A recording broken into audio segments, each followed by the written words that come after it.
ते काँग्रेसच्या एका नगरसेवकाला निवडून आल्यानंतर यांनी बोलवलं सुद्धा नाही. साधं त्यांना एक फुलाचा गुच्छ देखील दिलेला नाही की अभिनंदनपर एक फोन देखील केलेला नाहीये. स्वबळावर कोकणामध्ये ठाणे जिल्ह्यामध्ये काँग्रेस शिवसेना भाजपच्या किल्ल्यामध्ये आम्ही काँग्रेसचे नगरसेवक निवडून आणले. एकही सभेला आमदार खासदार किंवा कुठला प्रदेश प्रवक्त्याने आले आणि आज त्यांनी कुठलंही आम्हाला विश्वासात न घेता आम्ही अंबरनाथ विकास आघाडीला पाठिंबा दिला होता. आणि जर ही कारवाई जर काँग्रेसचं जर त्यांना मुळात मान्यच नसेल काँग्रेसचे नगरसेवक निवडून येणं आणि त्यांना दुःख वाटत असेल मग आम्हालाही का रस नाहीये. जर आम्हाला न विचारता निलंबनाची कारवाई एकही नगरसेवकाला विचारा का फोन आलाय का एकही नगरसेवकाला मला स्वतःला नाही आलं कुठल्याच कार्यकर्त्याला माहित नाहीये. जर आम्ही विकास आघाडी आणि जर भाजपा सुद्धा जर शिवसेनेला बरोबर न घेता काँग्रेसला आम्हाला मदत करणार होती उपनगराध्यक्ष करता आणि इथे जर तुम्ही आघाडी करून काँग्रेस विकली असं कुठे होत नाहीये. आम्ही काँग्रेस सोडून गेलो नव्हतो मग आम्हाला निलंबन करण्याचं कारण फक्त हेच आहे की यांच्या मागण्या आम्ही पूर्ण करू शकलो नाहीये.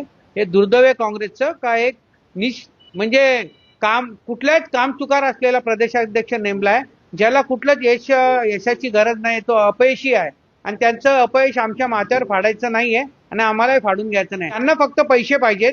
यांच्याकडे कुवत नाही पक्ष चालवण्याची आणि पद घेऊन आले. पद घेऊन आल्यानंतर यांनी फक्त प्रत्येक ब्लॉक अध्यक्षाला ब्लॅकमेलिंग केली गेलेली आहे आणि त्याचाच एक षडयंत्राचा भाग हा काँग्रेसचा अंबरनाथचा बालेकिल्ला ठरलेला आहे आणि तेही उद्ध्वस्त करण्याचं काम आज हर्षवर्धन सकपाळांनी केलेलं आहे. आणि हे सिद्ध झालेलं आहे का एक काँग्रेस विरोधी प्रदेश अध्यक्ष आलेला आहे. कारण की 12 नगरसेवकांना एक साधा फोन नाही केला.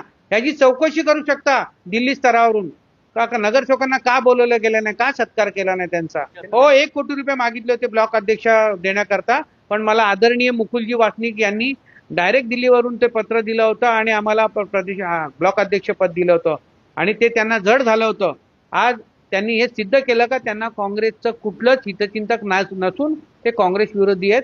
मग आम्हालाही कुठलं काँग्रेसने आम्ही काँग्रेस प्रेमी आहोत राहू पण ठीक आहे. आता तुम्ही आम्हाला लोटलंय ना तर आम्ही निश्चित आता भाजपाचा मार्ग अवलंब करू कारण की आम्हालाही पर्याय राहिला नाहीये. कारण की तुम्ही निलंबनाची कारवाई आम्हाला फोनवरून तुम्ही कळवायची होती बोलायचं होतं आमच्याशी चर्चा करायची होती.